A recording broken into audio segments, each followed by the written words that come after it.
Today we're going to make something called an exquisite corpse, and this was a game that was really popular in the 1920s amongst artists, and it was a way to just have fun with some drawing and maybe come up with some new ideas. You're going to use one of these really long pieces of drawing paper. We are going to fold it in half. All right, then you're going to open it up,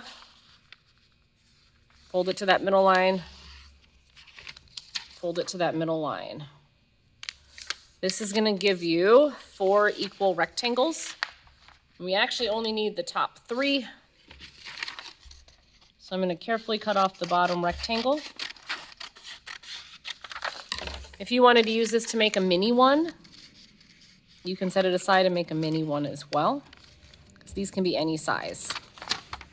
So I'm going to set that aside.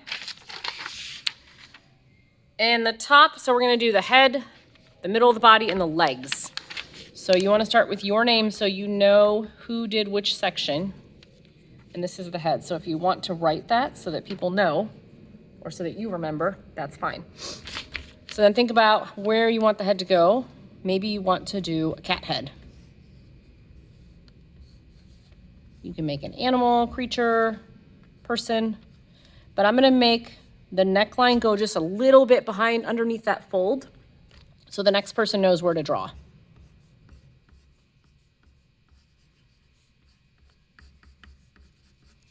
And for this, we're either going to use color pencils or crayons so that we can do some nice color mixing.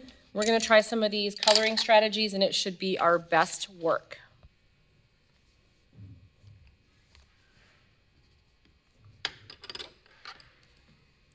So I'm mixing different colors together. I'm overlapping different color pencil lines.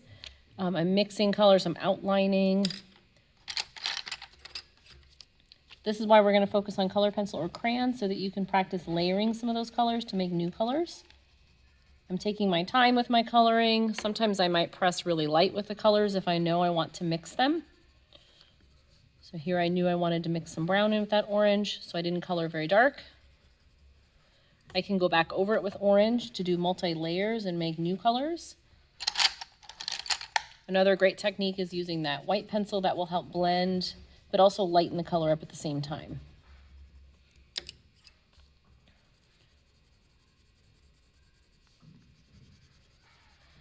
We are going to be trading these with other people in class, so we need to make sure that we're really doing our best work and not doing something sloppy, scribbly.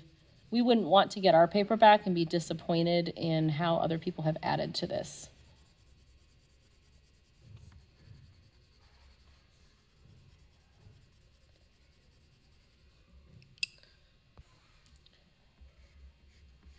Black color pencil is a great way to do some more outlining or bring some attention to an area. Once you have finished the top part, you're going to fold it over so that people cannot see what you've done. So I'm going to cover it up like this. No peeking, because you can't see through, no peeking. And then the next person you give it to, you're going to say, I need you to draw the body and the arms. And they're going to write their name. If they need to write body and arms so they don't forget, they can do that.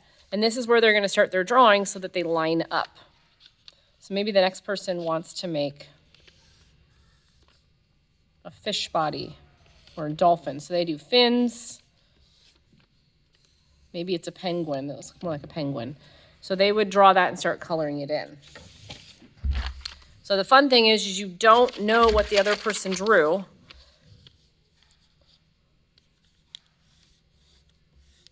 But we know it's going to line up because they have given us the starting point of the next creature.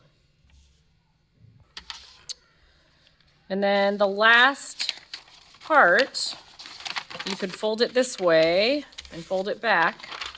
Again, before you pass it on, draw those little lines to make sure people know where to do the next one. So I have the first 2 done, duck head and a fish body. So then the last part would be the legs. They would want to put their name and their name. And when you're done, you're going to have a silly creature, but it all is going to line up together. So remember, have fun with this. Use color pencil techniques, blend and mix. Make sure that we're doing our best work since we are passing these around. Make sure you're writing your name and what section of the creature you are doing. These will stay here at the end of class, so put them in the class box. Make sure your name is at the top. you're doing the first part.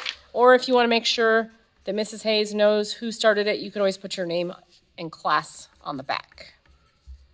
We'll talk about another type of exquisite corpse on another day because there's more than one way to play this game.